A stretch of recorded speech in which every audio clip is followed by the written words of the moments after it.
Hello everyone, कैसे हो आप लोग। सो बहुत दिनों बाद वीडियो अपलोड कर रही हूँ मैं।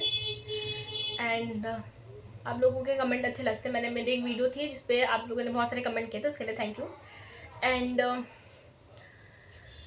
This video is not for कि मेरे कितने स्कोर आ रहे हैं या मेरा कितना रैंक है, वो मैंने आपको बता दी अपनी वीडियो में।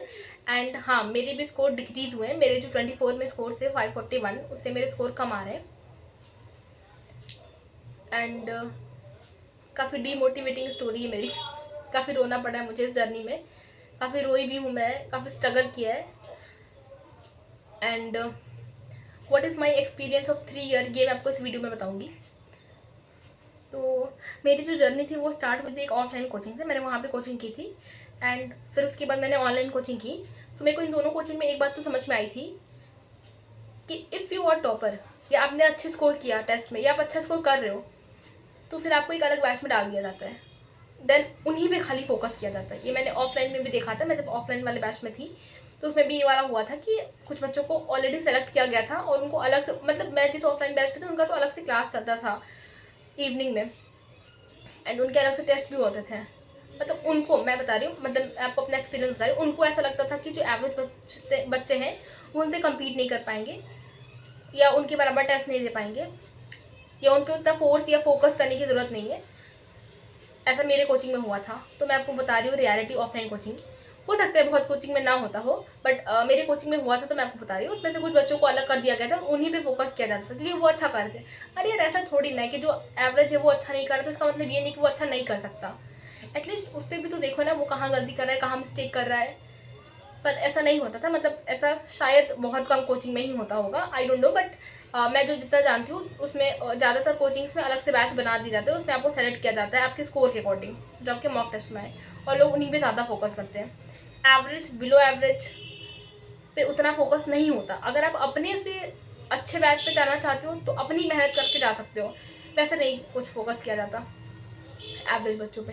ये तो ऑफलाइन की बात थी जो मैंने एक्सपीरियंस किया था इस नीट की प्रिपरेशन में।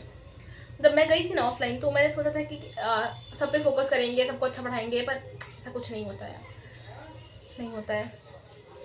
ऑनलाइन की बात करूँ, मैंने ऑनलाइन भी किया है एंड ऑनलाइन में भी सेम चीज़ होती है। ऑनलाइन में तो उतना फोकस रहता, मतलब फोकस आपको ही करना पड़ता है, सारा डिस्ट्रैक्शन वगैरह आपको ही मिटाना पड़ता है क्योंकि बहुत ज़्यादा डिस्ट्रैक्शन होते हैं ऑनलाइन में। बट अगर सीरियस हो तो कर सकते हो यार। मैंने भी किया है, मेरे को भी होता था डिस्ट्रैक्शन। अभी तो बहुत ज़्यादा हो गया 1 महीने से, तो मेरे को भी होता था डिस्ट्रैक्शन। बट मैंने भी फोकस करके किया था।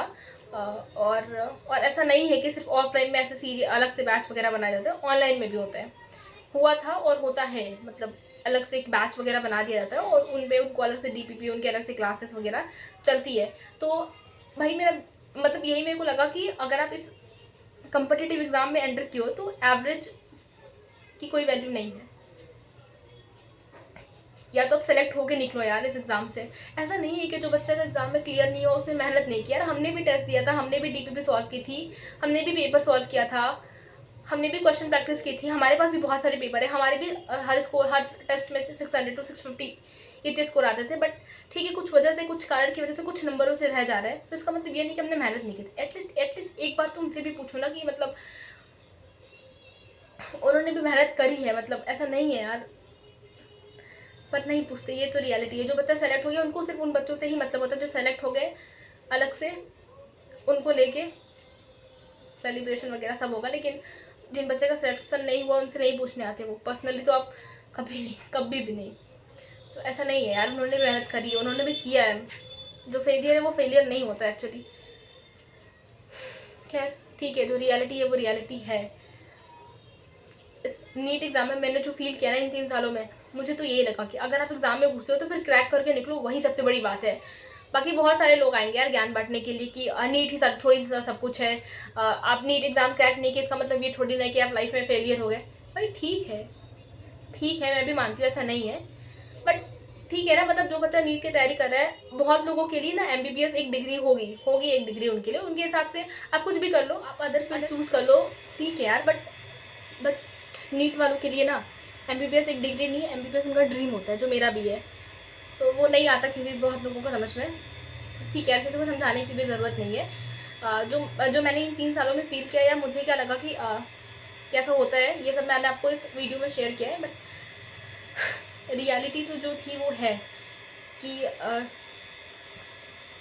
इस पूरे भीड़ में खाली सेलेक्टेड को ही निकाला जाता है और बाकी एवरेज या जस्ट आपने बस कुछ नंबरों से रह गए या फिर नहीं सेलेक्ट हो पाए को नहीं पूछा जाता है।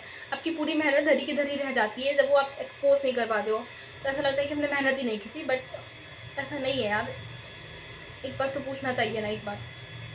पर ठीक है, क्या कर सकते हैं। बाकी जो नहीं सेलेक्ट होते उनको दुख बहुत होता है, बहुत होता है। मतलब आगे का रास्ता नहीं दिखता है कि आगे करना क्या है, काफ़ी ज़्यादा रोना होता है। मतलब मैंने जो फील किया वो बता रही हूँ मैं, काफ़ी दुख होता है, बहुत दुख होता है कि आप सोचो आप एक एग्ज़ाम को इतनी शिद्दत से पूरी तैयारी कर रहे हो, पूरी मेहनत कर रहे हो और एट द एंड आपको पता चले कि कुछ नंबरों से या फिर थोड़े मार्क्स से आप रह जा रहे हो, या आपके खाली उस 3 घंटे में आपकी गलती की वजह से आपका सिलेक्शन रुक रहा है। तो वो सोचो उस पूरे साल भर का दुख निकल जाता है एक बार में जब आपको पता चला कि ऐसा गड़बड़ हो गया है। तो बहुत बहुत बुरा फेस होता है जिनका सिलेक्शन नहीं होता। काफ़ी हिम्मत वाले होते हैं वो खुद को संभाल पाते हैं। तो यही मोटिव था मेरा इस वीडियो को बनाने का। एंड मैं कोशिश करूँगी और वीडियो लाऊँ और मैं आपको अपनी जर्नी भी शेयर करूँगी। मैं आगे का मेरा क्या प्लान है वो सब मैं बता दूँगी। तब तक के लिए stay tune with me. Bye bye.